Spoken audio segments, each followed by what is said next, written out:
Hallo daar. Kom ons kyk in hierdie paar video's na die natuurwetenskap. So ons begin by die lewenswetenskap. Nou ek weet hier is baie nuwe woorde om te gaan leer.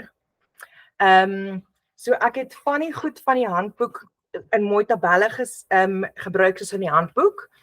Maar van die ander goed het ek net so in lysies gesit sodat jy hulle onder mekaar kan sien en sien watter pas by mekaar.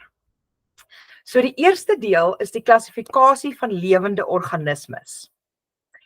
En daar het ons 5 goed. So daar's 5 klassifikasie 5 koninkryke. Kom ek skryf net hier by koninkryke. Of ryke. Ek het gesien in jou boek sê hulle net ryk, nie koninkryk nie. Okay, so die eerste een is Monera en dit is bakterieë. En die tweede een is Protista, en dit is gewoonlik die weird een en die moeilike een om te onthou, want jy kan nie mooi in jou kop picture wat dit is nie. Ons gaan nou dit beskryf. En dan is daar fungi, ek weet nie hoekom ek dit so goed, fungi, en dan plante, en dan diere. Okay, so Monera, Protista, fungi, plante, diere. So dis die 5 wat jy daar moet leer. As jy wil, kan jy vir jouself soos 'n rympie maak, waar een woord begin met 'n M, en dan 'n P, en dan 'n F, en dan 'n P, en dan 'n D. As dit jou gaan help om dit te onthou. So dit is M, P, F, P, D. So dink aan 'n paar woorde wat dit kan wees, wat soos 'n mooi sinnetjie maak of iets dat jy dit mooi kan onthou. So as ons nou na al hierdie ryke kyk, dan en die verskil tussen al hierdie verskillende goeders, dan kyk ons basies na hoe kry hulle kos, die voeding. Ons kyk na hoe beweeg hulle en hoe werk hulle voortplanting. So voordat ons na elke een van hierdie ryke gaan kyk, kom ons kyk net gou eers na die definisies van wat al hierdie voeding en beweging en voortplanting insluit. Okay, so by die voeding kry ons parasiete. En basies is parasiete enige iets wat binne-in 'n ander lewendige ding lewe. So as jy wel binne-in of bo-op. Soos dink aan jou hond. Het jy hond? Honde of katte met vlooie en bosluise en so aan. Dis alles parasiete. So hulle kan nie lewe sonder om iets anders wat reeds lewe te eet nie.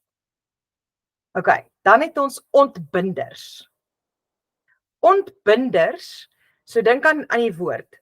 Dit goed wat saamgebind is, maak hulle los van mekaar af.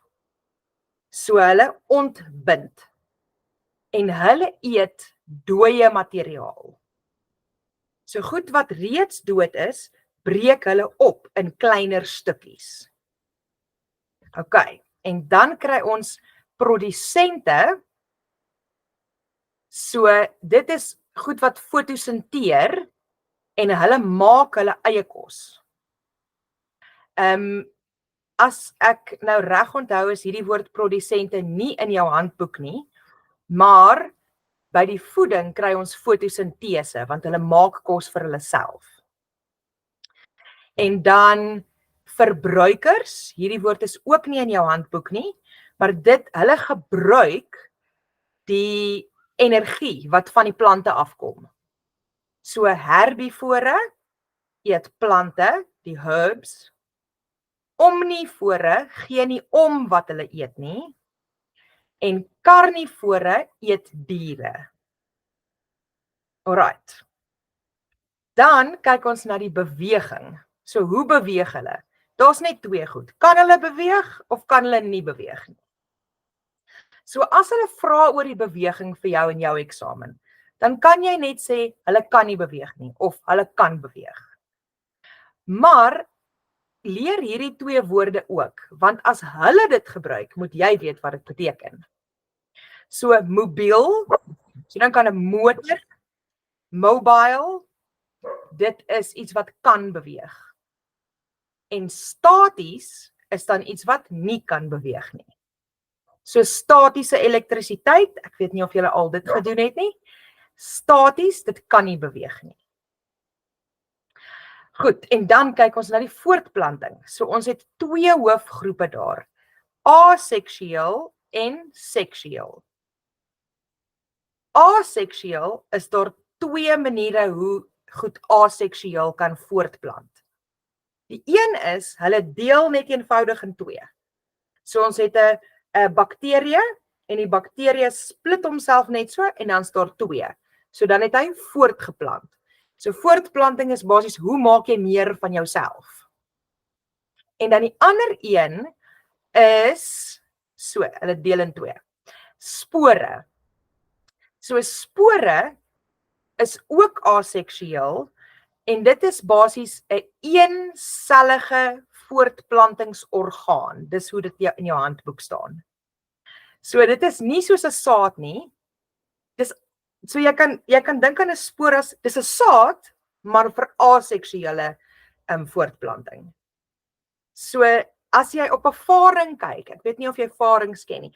Onder op die faring se blare, kom ons sê dis die faring se blaar, is daar sulke knoppietjies. En dit is waar die spore sit. En dan versprei hulle op die wind en dan maak hulle nog farings.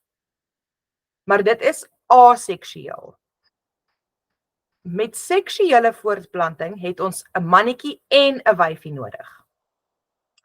So aseksueel is basies die plant of die dier, wel dis gewoonlik plante of fungi of so aan, maak meer koppies van hulle self op hulle eie. Hulle het niemand anders nodig om hulle te help nie. Terwyl met seksuele voortplanting is daar 'n mannetjie en 'n wyfie. En dit is wanneer ons sade het. En nou gaan ons nog verder gaan en ons gaan die sade opdeel in twee verskillende groepe. So die sade kan of een saadlob hê, so dit is basies een saad, so dink aan 'n mieliepit. En een in biologie is mono. Mono is een.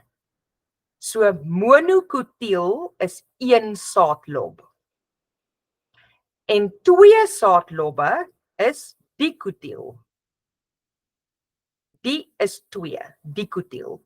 So dis soos 'n boontjie waar hy twee dele het wat in mekaar kan opdeel. Okay.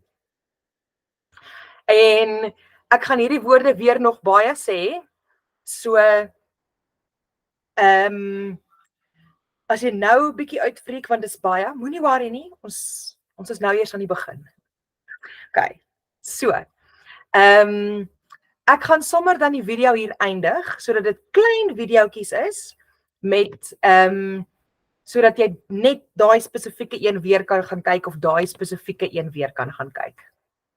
So net gou weer 'n recap, want ek dink hoe meer mense dit hoor, hoe meer onthou jy dit.